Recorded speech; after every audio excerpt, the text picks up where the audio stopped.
Before you close your eyes tonight, I want you to remember something powerful. You were not born to be small. You were not made to shrink into silence. And your worth, it doesn't sleep, even when you do. So tonight, this is not just a bedtime reminder. This is a wake-up call for your soul. Because the world may try to define you by your pain, your past, or your body. But you're more than every scar they can't see. You're more than the love you didn't receive. And you're far more dangerous to settle than they ever imagined. Every woman listening to this right now, I need you to breathe deeply. And let every word I say tonight become your new standard. Not just for how the world should treat you, but for how you should treat yourself. Because darling, the way you speak to yourself in the silence of night will shape how you rise in the chaos of morning.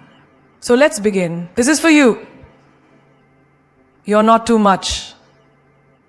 They were simply never enough. This line isn't just a quote. It's a declaration. A truth that every woman needs to hear, breathe in, and believe with her entire soul. How many times have you silenced your laugh because it was too loud? How many times did you lower your standards because someone told you you're asking for too much? How often did you hide your brilliance just to make someone else comfortable in their insecurity? There's a girl out there who was told she's too emotional. She feels deeply, cries when she's moved, speaks when something doesn't sit right with her heart. They called it weakness. But what they don't understand is empathy is the backbone of leaders, creators. Take out the power of the glass. You have the power, their strength. Empathy is the backbone of leaders, and visionaries. She was never too emotional. They were emotionally unavailable. They couldn't handle the beauty of a heart unafraid to feel. Then there's the woman who was told she's too ambitious.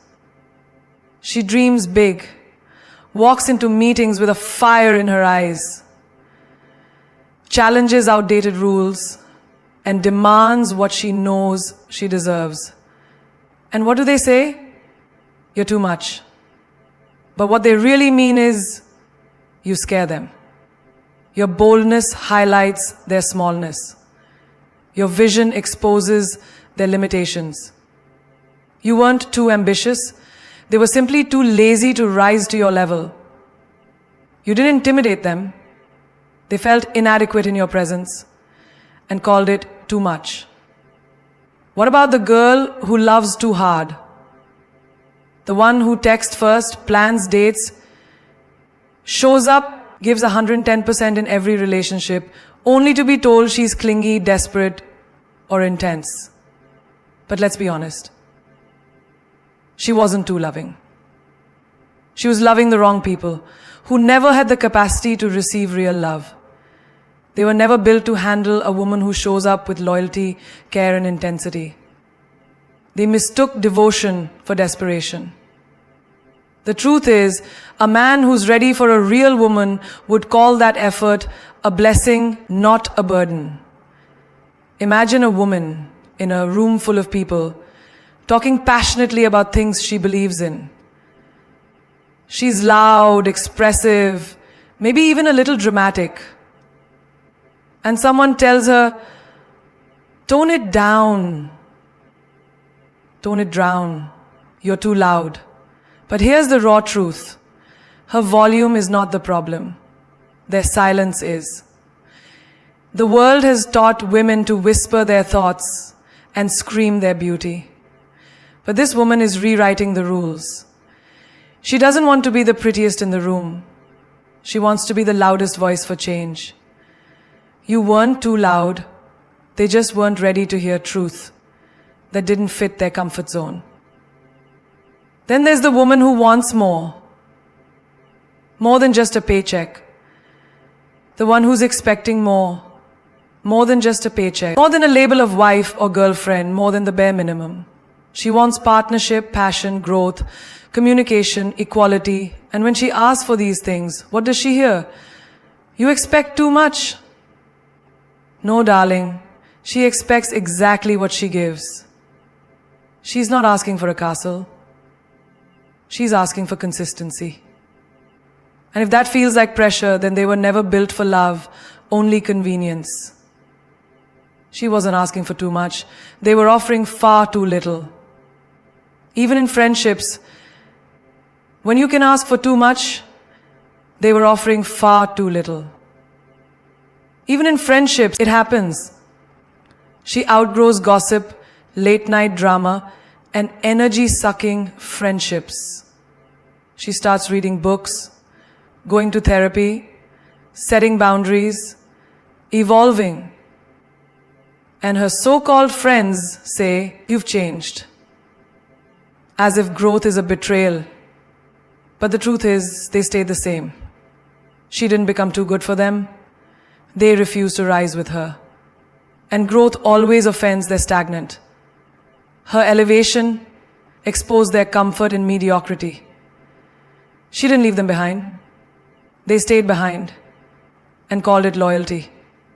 So next time someone tells you, you're too much, remember, the problem is not your intensity, your love, your dreams, your energy, or your volume. The problem is their inability to handle anything that doesn't fit into the limited box they built for you. You weren't too much. You were a mirror reflecting everything they refused to confront within themselves. I will describe to you a journey of faith that you weren't too much. You were a mirror reflecting everything they refused, that you weren't too much. You were not satisfactory, that you were not satisfied enough in the world that you need. I call it a victim to the same. Self-worth is the only makeup that doesn't fade at night. You can wash off your foundation, your highlighter, your mascara, and the lipstick that made you feel bold, but what remains, what really matters, is how you see yourself when the world isn't watching. That moment when the mirror reflects more than just your face. When it shows your exhaustion, your dreams, your quiet battles. That's when the truth of your self-worth either shines or disappears. Think about it. How many times have you dressed up to impress someone, not because you wanted to, but because you thought maybe they'd value you more if you looked perfect? You wore the heels, curled your hair, posted the flawless selfie, yet still felt invisible to the one you wanted to notice you. And when the compliments didn't come or the text never arrived, didn't you feel like all the effort was wasted? That's what happens when validation comes from the outside. It fades, disappears, and leaves you questioning your beauty, your power, your enoughness. Now imagine a woman walking into a room, no makeup, hair in a bun, wearing yesterday's hoodie, but she carries herself like royalty. Why? Because her self-worth isn't tied to her eyeliner. It's anchored in who she knows she is. That's the woman who doesn't need approval to feel beautiful. Yeah? This is what Born turns into. This is what Born turns into. No one wants to feel like they have to prove something. That's the woman who doesn't need approval to feel beautiful. Her value isn't a performance, it's a presence. That woman doesn't apologize for taking up space. She owns it. You can fake confidence for a while. You can post the filtered life and paint on a smile. But when it's just you and your pillow at 2 a.m., when the mask comes off and the silence is loud, that's when self-worth speaks. That's when you either feel peace or panic. And the difference? It's not in how you look. It's in what you believe about yourself. Take relationships, for example. A woman who knows her worth doesn't chase love. She doesn't beg for attention. She doesn't break her own heart to keep someone else comfortable. Because she understands love isn't about convincing someone to stay. It's about knowing you're a prize. And if someone can't see that, it's their blindness, not your inadequacy. She doesn't sit by the phone waiting. She's out building a life that doesn't need rescuing. And in the workplace, self-worth is what makes you ask for that raise. It's what empowers you to say, I deserve more, even when they try to pay you less. It's the inner voice that tells you, you're not lucky to be here. You worked for this. You belong here. Without self-worth, you tolerate less. With it, you demand more. And not just more money, but more respect, more value, more space to lead, create, and rise. Even in friendships, self-worth is the filter that protects you. It's what makes you walk away when conversations become one-sided, when energy starts being drained, when people only show up when they need something. It's not cold-heartedness, it's self-respect. The woman who knows her worth doesn't fear being alone. She fears betraying herself. Because she understands the wrong crowd will make you feel wrong for growing. Look at your daily habits. A woman with self-worth eats to nourish, not to punish. She rests not because she's lazy, but because she's wise. She speaks up not to be loud, but because silence never saved her. And even when no one claps, she celebrates herself. Because the real party is internal. Validation is beautiful, but it's dangerous when it's your only source of worth. That's why self-worth isn't optional. You can't sell more. There are too many immediate preferences. There are too many dangerous preferences. You can't create a glitter. You can't self-worth. That's why self-worth isn't optional. It's your armor, your compass, your quiet rebellion against a world that profits from your insecurity. Rest is not laziness.